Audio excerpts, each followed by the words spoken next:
अस्सलाम वालेकुम जी, मैं हूं नुमान मलिक और आप देख रहे हैं मेरा YouTube channel RJ Numan Malik official. आज दो बड़े अहम इशू हैं जिन पे हम बात करेंगे। सबसे पहला, चीफ़ जस्टिस हाई कोर्ट को ओहदे से हटाने का एक फ़ैसला किया गया है, उस हवाले से फैसल से बात करेंगे। और उसके अलावा एक और अहम फ़ैसला जो बुशरा बीबी और इमरान खान केस की आज समाअत हुई है, उस हवाले से भी जानेंगे। जी फैसल, सबसे पहले तो ये बताएं कि ये जो मुतालबा किया गया है चीफ़ जस्टिस पाकिस्तान को हटाने का, इसको आप कैसे देखते हैं? अच्छा देखें नुमान मलिक साहब, ये इंतहाई chief justice Islamabad high court जो जस्टिस सरफराज डोगर साहब हैं, जिनको लाहौर हाई कोर्ट से लाया गया था, यहाँ पर चीफ़ जस्टिस बनाया गया। और लाहौर हाई कोर्ट में वो 15वें नंबर के जज थे और यहाँ पर लाकर उनको चीफ़ जस्टिस बनाया गया था। अब चीफ़ जस्टिस के ख़िलाफ़ महाज गर्म हो चुका है। चीफ़ जस्टिस के ख़िलाफ़ सोशल मीडिया के ऊपर तूफ़ान बरपा है। उसकी सबसे बड़ी वजह यह है कि ख़बर आपने देख ली होगी। ख़बर यह है कि इस्लामाबाद हाई कोर्ट के चीफ़ जस्टिस ने कोर्ट रूम के अंदर खड़े होकर ईमान मज़ारी साहिबा के साथ तल्ख़ कलामी की है। उन्होंने तल्ख़ कलामी नहीं की, उन्होंने बदतमीज़ी की है। मैं कहता हूँ वो हुआ कैसे है, पहले तो मैं आपको ये बताता हूँ। कोर्ट रूम में केस था जो मारंग बलोच हैं, बलोच यकजहती कमेटी की सरबराह हैं मारंग बलोच साहिबा, उनका नाम ECL में है। और ECL से निकालने का केस था जिसमें चीफ़ जस्टिस सरफराज डोगर साहब ने हादी अली चट्टा और ईमान मज़ारी से मुखातिब करते हुए कहा कि अगर इस केस के अंदर मैं कोई फ़ैसला देता हूँ, मैं कोई रिमार्क्स देता हूँ, तो ईमान मज़ारी साहिबा नीचे जाकर एक प्रोग्राम कर देंगी और इस प्रोग्राम के अंदर वो कहेंगी कि ऊपर कोर्ट के अंदर एक डिक्टेटर बैठा है। तो ईमान मज़ारी साहिबा ने कहा कि मैंने ऐसी कोई बात नहीं की कोर्ट रूम में, तो ये तो आप खुद कह रहे हैं। उन्होंने कहा नहीं, आपने बात की है, ठीक है।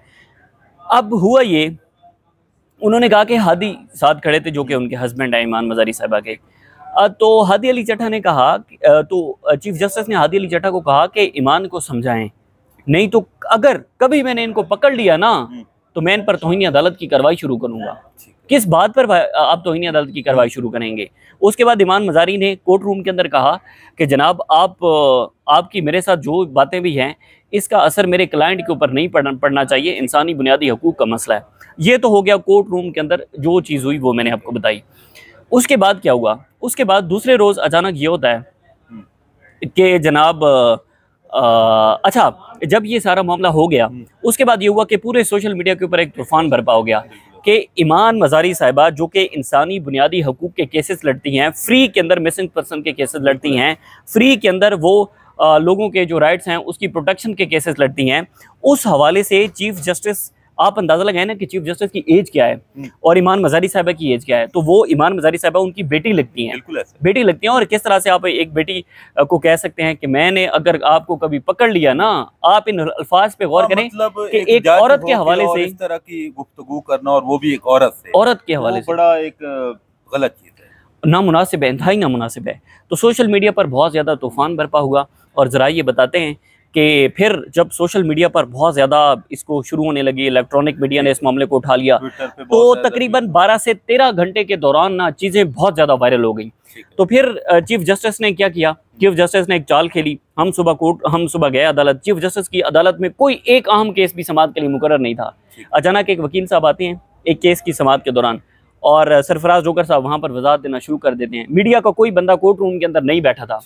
सरफराज डोगर साहब ये कहते हैं कि जी वो ईमान मज़ारी साहिबा से मुतालिक जो मैंने रिमार्क्स दिए थे वो रिमार्क्स बेसिकली तोड़ मोड़ के पेश किए गए हैं। अच्छा। और उसकी उन्होंने फिर डिटेल में वजाहत दी। उन्होंने कहा कि ईमान मज़ारी साहिबा मेरी बेटी जितनी है, ठीक है, और मैं चाहता हूँ कि वो बच्ची है और बच्ची का फ्यूचर ख़राब ना हो। तो इस हवाले से मैं कह रहा था और उन्हें तौहीन अदालत की कार्रवाई का भी सामना करना पड़ता अगर वैसा करती तो। अब ये तो उन्होंने वजाहत दे दी, मीडिया का कोई बंदा नहीं था वहाँ पर। फिर अचानक ये होता है कि एक वकील साहब की, मीडिया के हम जो रिपोर्टर्स हैं, हमें कॉल आती है, वो कहते हैं कि जी ये चीफ़ जस्टिस साहब ने ये बात की है, उन्होंने वजाहत दी है, तो आप इसको चला दें। तो ज़ाहिर है फिर मीडिया ने चलाई। अब चीफ़ जस्टिस की वजाहत आ गई। चीफ़ जस्टिस की वजाहत के ऊपर जो ईमान मज़ारी साहिबा का रिस्पॉन्स आया, उन्होंने कहा कि ना तो मैं चीफ़ जस्टिस की बेटी हूँ, ना मैं बच्ची हूँ, मैं एक प्रोफेशनल वकील हूँ, और ये वजाहत जो दी है चीफ़ जस्टिस ने, ये वजाहत नाकाफ़ी है। हम चीफ़ जस्टिस के ख़िलाफ़ सारा महाज गर्म करेंगे। उसके बाद Sindh high court bar, Peshawar high court bar, Balochistan high court bar, इन 3 बार से अभी तक चीफ़ जस्टिस को हटाने का मुतालबा किया गया है। और सोशल मीडिया के ऊपर इस वक्त तूफ़ान बरपा है कि इस्लामाबाद हाई कोर्ट के चीफ़ जस्टिस को हटाया जाए। उन्होंने खातून के साथ जो बात की है वो इंतहाई नामुनासिब बात है, इंतहाई नामुनासिब रवैया है। जो एक खातून के साथ, खातून वकील के साथ किया गया है। तो इस पर मेरी चूँकि एक और ख़बर भी थी कि जो ईमान मज़ारी साहबा हैं, चीफ जस्टिस की फैमिली की तरफ से ईमान मज़ारी साहबा की फैमिली को कांटेक्ट किया गया है और कहा गया है कि आप इस मामले को रफा दफा करें और इस मामले की जान छोड़ दें। लेकिन मेरी इन्फॉर्मेशन ये है कि चीफ जस्टिस के खिलाफ महाज गर्म होने जा रहा है। ईमान मज़ारी वाला जो मामला है वो थमेगा नहीं। चीफ जस्टिस जितनी भी वजाहतें दे दें, इस वक्त जितने भी वकला हैं, 41 ख़वातीन वकला ने एक लेटर लिखा है। ओपन लेटर के अंदर उन्होंने ये मुतालबा किया है कि चीफ जस्टिस को इसकी माफ़ी मांगनी चाहिए या उसको ओहदे से हटा देना चाहिए। और दूसरा ये भी है कि उनके खिलाफ अब रेफरेंस भी आएगा। ये सारी कहानियाँ चीफ जस्टिस को ओहदे से हटाने। ये तो हम देख रहे थे ट्विटर पे और मुख्तलिफ जगहों पे चल रहा था, ट्रेंड कर रही थी ये सारी बातें। तो फैसल, जो आज दूसरा केस की आज समाअत हुई है बुशरा बीबी और इमरान खान साहब का, वो क्या था? उस हवाले से भी कुछ थोड़ा बताएं हम। अच्छा देखें, ये नुमान साहब इंतहाई अहम केस है इमरान खान और बुशरा बीबी का, 190 million pound Al-Qadir trust case, जिसमें बुशरा बीबी और इमरान खान को सज़ा हो चुकी है, कन्विक्टेड हो चुके हैं। वो 17 जनवरी 2025 उनको किस अदालत से हुई है? अदालत इस्लामाबाद की एहतसाब अदालत ने 17 जनवरी 2025 को जज एहतसाब अदालत के जो नासिर जावेद राना साहब हैं, उन्होंने सज़ा सुनाई थी दोनों मियाँ बीवी को। तो उसके बाद हमने देखा कि 17 जनवरी के बाद 25 जनवरी को तहरीक इंसाफ ने इस्लामाबाद हाई कोर्ट से रजू किया इमरान खान और बुशरा बीबी की ज़मानत के लिए, सज़ा मुअत्तली के लिए। 25 जनवरी 2025 और आज सितंबर है, 13 सितंबर है जब ये हम वीडियो रिकॉर्ड कर रहे हैं। तो आप अंदाज़ा लगाएं कि अभी तक ये केस समाअत के लिए मुकर्रर नहीं हो रहा। ज़मानत का केस समाअत के लिए मुकर्रर नहीं हो रहा। हमेशा ये अदालती रिवायात हैं, ये असूल हैं, ये कायदे हैं, ये ज़ाब्ते हैं कि आपने ज़मानत के मुकदमे को प्रायोरिटी बेस पर सुनना है, उसका फ़ैसला करना है। लेकिन चूँकि चीफ जस्टिस साहब यहाँ पर वो केस समाअत के लिए मुकर्रर नहीं कर रहे, गुज़िश्ता रोज़ ये समाअत थी जो केस जल्द समाअत के लिए मुकर्रर करने की मुतफर्रिक दरख्वास्त थी, तो मुतफर्रिक दरख्वास्त पर फ़ैसला नहीं हुआ। आज एक तहरीरी फ़ैसला आया है और तहरीरी फ़ैसले के अंदर चीफ जस्टिस साहब ने ये लिखा है कि जनाब, जो हाई कोर्ट की एक जुडिशल पॉलिसी है, जुडिशल पॉलिसी के मुताबिक केस समाअत के लिए मुकर्रर होगा। अब हाई कोर्ट की कौन सी जुडिशल पॉलिसी है जो जुडिशल पॉलिसी ये कहती है कि आप ज़मानत के मुकदमे को 7 माह समाअत के लिए मुकर्रर ही ना करें? तो ये जो फ़ैसला है वो इंतहाई नामुनासिब है। दूसरी बात यह है कि आप ज़मानत के मुकदमे को इतना डिले नहीं कर सकते। हाँ, मुझे ये लगता है कि ये जब से सरफराज डोगर साहब को इस्लामाबाद हाई कोर्ट के अंदर लाया गया है, तो शायद उन्होंने जो सदर पाकिस्तान के साथ खड़े होकर जो उन्होंने हल्फ उठाया है, उससे पहले कोई अहद उन्होंने किसी और जगह पर भी दिया है कि वो एक जमात को सियासी इंतकाम का निशाना बनाएंगे और उनके केसेस समाअत के लिए मुकर्रर नहीं करें। आप अंदाज़ा लगाएं कि तोशाखाना 2 केस में बरियत का मामला है, इमरान खान और बुशरा बीबी का इंतहाई भोंडा केस है। जस्टिस मियां गुल हसन औरंगजेब साहब उस केस को मजीद इंक्वायरी का केस करार दे चुके हैं और आज 6 माह हो चुके हैं कि जस्टिस इनाम अमीन मिन्हाज की अदालत के अंदर वो केस समाअत के लिए मुकर्रर नहीं हो रहा। तो ये पूरा जो एक तहरीक इंसाफ के खिलाफ माहौल गर्म है, उनके केसेस समाअत के लिए मुकर्रर नहीं हो रहे। इसमें इस्लामाबाद हाई कोर्ट के चीफ जस्टिस का हाथ है, वो उसको डिक्टेट कर रहे हैं, इसमें कोई शक नहीं है, और अभी तक उनका केस समाअत के लिए मुकर्रर नहीं हो रहा। ठीक है, यानी कि कानूनन ये जो फैसला है ये हो जाना चाहिए था, जो 7 महीने हो गए और इसका फैसला जो है। ये जो तहरीक इंसाफ के वकील हैं सलमान सफदर साहब, उन्होंने कहा कि सिर्फ 30 मिनट का केस है, सिर्फ 30 मिनट का, कि 30 मिनट अगर मुझे दलाइल देने के लिए मिल जाएं तो 30 मिनट के अंदर मैं ये केस ख़त्म कर दूंगा, केस कंक्लूड कर दूंगा।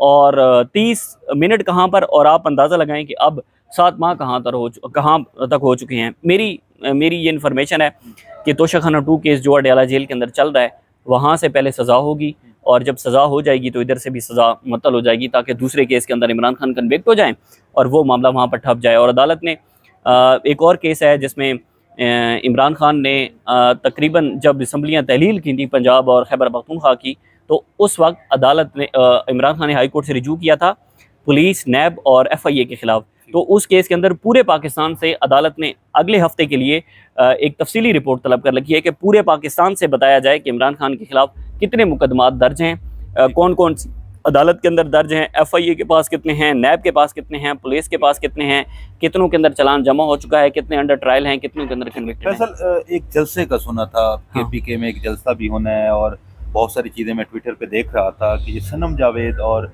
अली अमीन का भी कुछ मामला, इस तरह की चीज़ें चल रही हैं। ये थोड़ा सा अगर इस हवाले से कुछ बता दें। अच्छा, ये मेरे ख्याल में बड़ी बदकिस्मती है नुमान तहरीक इंसाफ की कि वो वक्त जिस वक्त के अंदर आपने इस निज़ाम के ख़िलाफ़ लड़ना है, वो वक्त जिस वक्त में आपने इन अदालतों के ख़िलाफ़ लड़ना है, आपने मिलिट्री इस्टेब्लिशमेंट आपके ख़िलाफ़ है, पुलिस आपके ख़िलाफ़ है, FIA, नैब, पाकिस्तान का हर इदारा, हर रियासती इदारा आपके ख़िलाफ़ है। उस आपने काउंटर करना है, उस इदारे के ख़िलाफ़ लड़ना है आपने। लेकिन उस वक्त के अंदर तहरीक इंसाफ आपस में दस्तो गिरबा हैं। ये इंतहाई खौफनाक चीज़ें हैं। मेरे ख्याल में तहरीक इंसाफ को जितनी मूवमेंट इस वक्त चलानी चाहिए थी इमरान खान साहब की रिहाई के लिए, उससे सारा कुछ उलट हो रहा है। आप देखें, एक अली अमीन गंडापुर साहब का ग्रुप है, दूसरा ग्रुप किसी और ग्रुप का है, और आपस में वो दस्तो गिरबा हैं, एक दूसरे के ऊपर इल्ज़ामात लगा रहे हैं। किसी किस्म की कोई पॉलिसी नहीं है। इमरान खान ने कहा था कि आप सितंबर में जलसे का ऐलान करें और सितंबर के अंदर खैबर पख्तूनख्वा के अंदर एक जलसा करें। देखें, सोशल मीडिया के ऊपर एक तनकीद ज़रूर हो रही है कि सैलाब से मुतासरा है लोग, वहाँ पर खैबर पख्तूनख्वा के अंदर भी बहुत ज़्यादा सैलाब आया, जिसकी वजह से लोगों की जानें भी गईं, लोगों के मवेशी माल भी गए, लोगों की फसलें भी गईं। लेकिन दूसरी जानिब इमरान खान ये चाहते हैं कि उनकी जो तहरीक है वो किसी सूरत में कम ना हो। लेकिन मेरा ख्याल है अली अमीन गंडापुर साहब जैसी जो क़यादत है वो किसी सूरत में इस बात को एक्सेप्ट नहीं करती। इमरान खान ने कहा था कि आप कौमी असम्बली के अंदर टफ़ टाइम दें। कौमी असम्बली के अंदर कौन सा टफ़ टाइम तहरीक इंसाफ ने दिया? हमें तो कहीं पर नज़र नहीं आया। अब इमरान खान ने कहा था कि सितंबर के अंदर आप जलसे का ऐलान करें। आज 13 सितंबर हो चुकी है, कौन से जलसे का ऐलान हुआ है खैबर पख्तूनख्वा के अंदर? तो जब ये बात हुई थी तो बड़ा एक ना जोर हाइप क्रिएट हुई थी, बिल्कुल, और उसके बाद तो बिल्कुल ही खामोशी है कि वो चीज़ें, हाँ बिल्कुल नहीं, बिल्कुल खामोशी है। तहरीक इंसाफ की क़यादत लेटी हुई है। मैं हमेशा ये कहता हूँ कि आपको देखें इस निज़ाम के ख़िलाफ़ कौन है। तहरीक इंसाफ इस निज़ाम के ख़िलाफ़ है ना। वो ये कहती है कि ये फार्म 47 की पैदावार है और फार्म 47 के तहत वज़ीर-ए-आज़म है, असम्बली है, सारे इदारे फार्म 47 के तहत हैं। तो कम अज़ कम तहरीक इंसाफ को ये ग्राउंड के ऊपर करना भी चाहिए कि यार अगर फार्म 47 के हैं तो उन लोगों के साथ खड़े हों जो लोग इस निज़ाम के ख़िलाफ़ बोल रहे हैं। मैं इमरान खान के हाथ एक पनामा केस लगा था, उस पर इमरान खान ने तहस नहस कर दिया था, जो बयानिया बनाया था। तहरीक इंसाफ के पास पिछले 6 माह के अंदर हज़ारों चीज़ें ऐसी सामने आई। हाई कोर्ट के 6 जजेस का खाता है। अगर इमरान खान बाहर होते तो मैं कहता वो ज़मीन आसमान एक कर देते जो उनका बयानिया था। अच्छा, मेरा एक आखिरी सवाल है, आपका ताल्लुक भी ज़िला मियांवाली से है। एक ग्रांट थी खान साहब ने, आप भी जब गाँव जाते हैं देखते हैं वो जो लारी अड्डा है मियांवाली का, बड़ा खूबसूरत उसको बनाया जा रहा है, काम हो रहा है। लेकिन जब ये हुकूमत आई और ग्रांट वगैरह रोक दी गई, अब हम सुन रहे हैं कि मरियम नवाज़ दौरा कर रही हैं मियांवाली का और उसका इफ्तिताह भी मरियम नवाज़ ही करेंगी। वो सारे इदारे ऐसे हैं, हर जगह जिस जगह पर तहरीक इंसाफ के दौर के अंदर काम हो रहा था, हर उस काम को मरियम नवाज़ साहिबा टारगेट कर रही हैं और टारगेट करके देख रही हैं कि कौन सा काम जो है वो अपने कंक्लूजन की तरफ है, वहाँ पर जाकर वो इफ्तिताह कर देती है। तख्ती मरियम नवाज़ साहिबा के नाम से लग जाएगी। काम बेशक पिछली हुकूमत ने जितना भी किया हो। तो ये मेरे ख्याल में नुमान सारी सियासी जमातों का ये इंतहाई जो है वो नामुनासिब इक़दाम है। सारी सियासी जमातें क्या करती हैं, गुज़िश्ता दौर के अंदर जो काम भी हो रहा हो उस काम के अंदर वो ये करती हैं कि काम रुक जाता है, दूसरी हुकूमत आती है, जाकर वो अपनी तख्तियां लगा देती है। वहाँ पे ना कुछ 200 बंदों का कंटेनर बनाया जा रहा है और वो शीशे में खड़े होके ना खिताब करेंगी, और वो एयर कंडीशन, मतलब एयर कंडीशनिंग पूरा एक सिस्टम लगाया गया है वहाँ पे, और उसमें वो पूरा, और सैलाब से आप देखें कि जनूबी पंजाब की क्या हालत है। हाँ। फिर कहते हैं कि जी ये हो रहा है वो हो रहा है, हम कर रहे हैं। तो बड़ा एक अलमिया नहीं है ये? बिल्कुल अलमिया है। पंजाब हुकूमत को इस वक्त जाकर देखना चाहिए कि जो जनूबी पंजाब के अजला हैं, अलीपुर है बेसिकली। मेरी थोड़ी देर पहले नुमान बात हो रही थी, हमारे ABN न्यूज़ के रिपोर्टर हैं ऑन ने मुझे कॉल की कि यार इमरजेंसी सूरत में मुझे घर जाना पड़ा है, क्योंकि उनका जो घर है वहाँ पर अलीपुर के अंदर, वो कह रहे हैं वहाँ पर पानी आ गया है। तो मेरे ख्याल में पंजाब हुकूमत को वहाँ पर करनी चाहिए। लेकिन वो आपने देखा होगा कि जब सैलाब पाकिस्तान के अंदर आया था तो मरियम नवाज़ साहिबा जापान के दौरे पर थी, और जापान के दौरे पर वो किस जो पंजाब की सबसे लीडरशिप थी, मरियम नवाज़ का जो ग्रुप था सारा अहम, वो सारा मरियम नवाज़ साहिबा के साथ दौरे पर था। जितने भी ब्यूरोक्रेसी थी, अहम ब्यूरोक्रेसी के मेंबर थे, सारे अहम ब्यूरोक्रेसी के मेंबर जापान के दौरे पर थे जब पंजाब और पाकिस्तान सैलाब से डूब रहा था। ये इंतहाई जो है वो अलमिया है इस पाकिस्तान का। बहुत शुक्रिया फैसल, आपने टाइम दिया। दोस्तों मिलते हैं अगली वीडियो में।